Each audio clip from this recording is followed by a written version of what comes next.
so our next lesson is going to be Newton's third law. So before I explain what Newton's third law is, we're going to do a little experiment. Here I have a force sensor, and here I have another force sensor. They're tied together with a rope. Now when I pull the rope, I'm going to hit record, and on the screen, what you'll see is a graph for each force sensor. Okay, so this will read how much force is being pulled on it, and this will read how much force is being pulled on it. So I'm going to have a little tug of war. Usually I do this with another student, but because of the way the world is right now, I'm doing it with my whiteboard.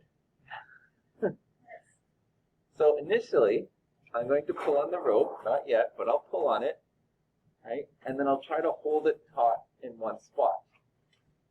My question is going to be, and I want you to think about it, is the force acting on this, acting on me, greater, the same, or less than the force acting on, let's call this person B who doesn't move, okay? Then I'm going to pull, and I'm going to move back, which is going to cause the rope to sort of shorten here with the knot that I have there. When I'm moving back and winning that tug of war, okay, think about it, is the force going to be greater on me compared to person B, less for me compared to person B, or the same? So think about it, and I'm going to start the recording. No, I mean I'm going to start recording the data collection. So you can see the graph, and as I start to pull,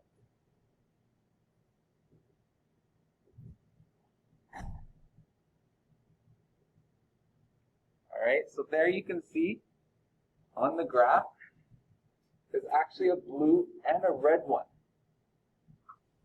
Okay, one of them's the one that acts on me, the other one's the one that acts on person B.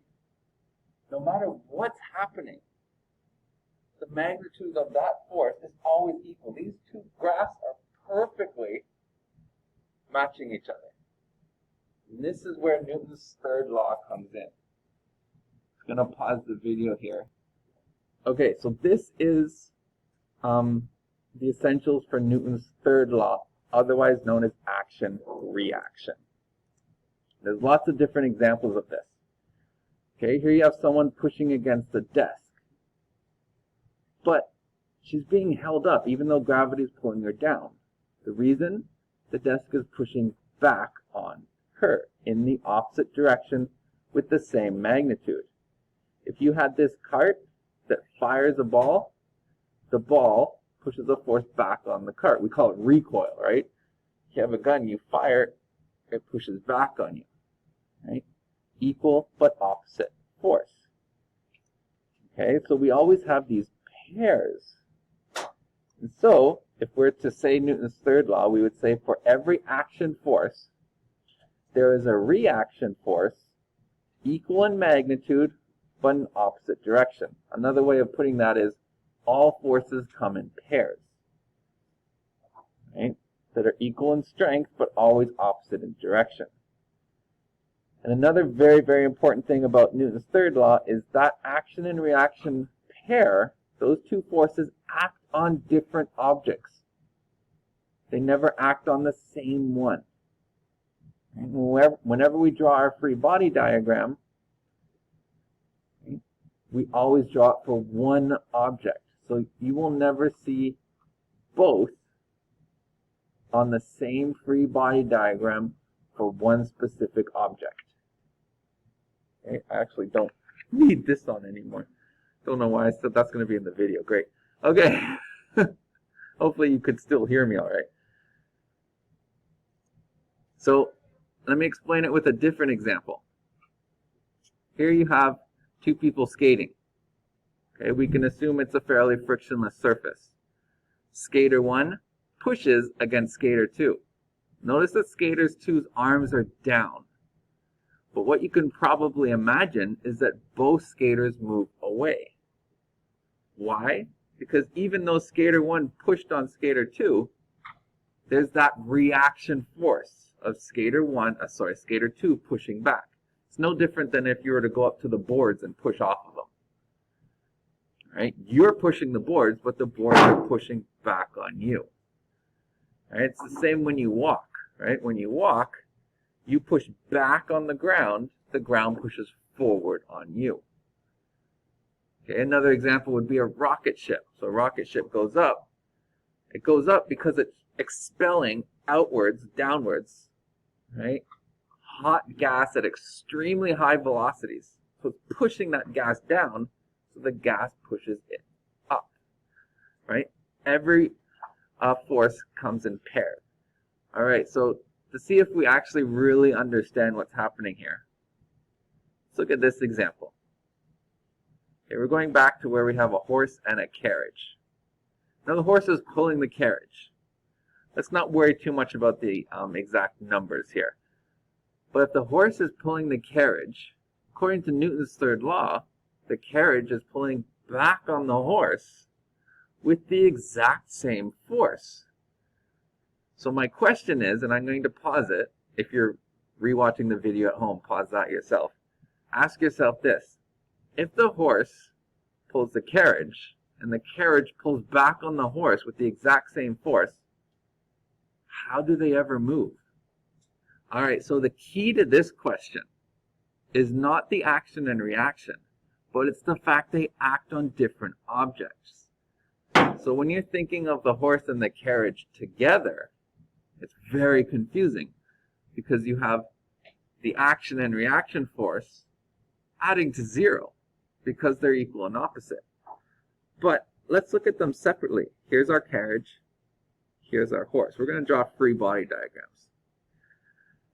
So the horse is pulling on the carriage. So let's call this a force of pull, whatever. Now there's a reaction force equal to that, but opposite in direction. But it also happens on different objects. So the carriage is pulling back on the horse. So that would also be FP, because it's the exact same, but in opposite directions. So now if we just look at this, it's almost as if they would fly towards each other. And that would happen if they were on a frictionless surface, if they were on ice. If you did, for example, a tug of war with somebody with skates on the ice, you're both moving towards each other. Right? If you're both pulling on the rope. Okay? But this is not a frictionless surface. There's friction. That horse is sticking its hooves into the ground, pushing back on the ground, but we're not going to write that force here. What we're going to write is the force that the ground pushes forward on the horse. And if the horse is strong enough and can push down on the ground strong enough so that this force that the ground pushes back on it, let's call it Fg for ground. Actually, that's gravity. I'm just going to write ground. Okay. Then this force will be larger than this one, and the horse will move. What about the carriage? Again, this force that it pulls at must be stronger than the force of friction. But yes, since the carriage has wheels, we are making that force of friction very strong. So even though we have these action-reaction pairs, because they act on different objects, we can look at each object separately and analyze how it can still move.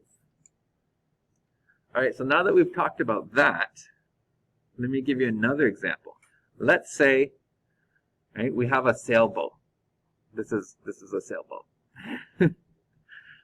Right? And of course we have a sail on the sailboat, and we all know that wind over the sails help us move. Now if I had an actual fan, let's say there's zero wind at all, and I say, that's okay, I've got my own fan, and so I'm on the boat, I plug the fan into the boat, or maybe it's battery powered, whatever, and I shoot the wind at the sail. So let's look at a little picture. Here you have your boat. It's a wonderful boat with a sail, and I attach a fan which blows wind at the sail. My question is, will the boat move? All right, so if you're watching this online, pause it and think about it. But here's the explanation. It's confusing talking to you, but also realizing that a lot of you might be watching this later online. So the fan pushes the wind, and the wind hits the sail, causing a force on the sail. But the fan that pushed that wind must have a reacting force of the wind pushing back on the fan. And that same force pushes forward on the sail. So on this whole system together, since the sail is connected to the boat, you're going to get equal and opposite forces in other directions. It would be different if you had a second boat and someone on the second boat had a huge fan blowing forward. In that case, this boat would move backwards due to that reaction force. And once the wind hit this boat, it would move forward due to that action force. And both boats would move apart. But if it's the same boat and it's connected, both those forces are acting on the same boat, and you're going to get a balanced net force of 0. All right, so thinking of this mathematically, we can say that the action force is equal but opposite. That's where the negative sign comes in, because again, a negative is showing opposite direction to the reaction force. So knowing that, let's look at our first problem. Our first problem says that two skaters are standing on ice facing each other. Skater 1 pushes on skater 2 with a force of 70 newtons. No friction acts on either skater, so we're ignoring friction. The mass of skater 1 is 50 kilograms, and the mass of skater 2 is 70 kilograms. So let's look at those action-reaction forces and draw a free body diagram for each skater. So let's call this skater 1, and we'll call this skater 2. So it says skater 1 pushes on skater 2. So we have this 70 newtons east. There's going to be the exact same force acting in the opposite direction on skater 1. Let's call it 70 newtons west. Okay, so now we can see, since there's no friction, skater 1 will end up moving to the left, and skater 2 will also move or accelerate to the east. Part C says to find those accelerations. So before I find them, I want you to think, because the net forces are the same on each, would the acceleration be the same on each? All right, so when we go to calculate them, you can remember F net equals ma, right? But solving for acceleration, acceleration is just F net divided by mass. So in this case, we have 70 newtons west divided by the mass of number 1, which is 50 kilograms, and we get an acceleration of 1.4 meters per second squared west. For skater 2, we do the exact same equation. Acceleration equals F net over mass. But this time, we're using the mass of skater 2. Even though the net force is the same, just in opposite direction, the mass of skater 2 is greater. It's 70 kilograms. And therefore, your acceleration is less, 1.0 meters per second squared east. And this is key. A lot of the times I'll say, if you have an 18-wheeler truck, right, hitting a soccer ball, I will say to you, the force that the truck puts on the soccer ball is the exact same that the soccer ball puts on the truck. Right? So, and then a lot of people would say, that doesn't make sense, because if the truck destroys the soccer ball, why doesn't the soccer ball destroy the truck if it's the same force? And the answer is, it may be the same force, but it's different accelerations. That truck is going to send that soccer ball flying. Let's say the truck was moving at 100 kilometers per hour. But the acceleration that acts on the truck is going to be so small that the change in its speed is probably going to be immeasurable. It's going to be so small. You wouldn't be able to tell. Okay, so even though the forces are the same, doesn't mean the accelerations are, because you have different masses. All right, question 2 says, a squirrel with an armful of nuts is sliding helplessly across a flat, icy roof, getting dangerously close to the edge. Now this squirrel is a physics student and understands Newton's third law and is able to save himself. So think about, how did he save himself?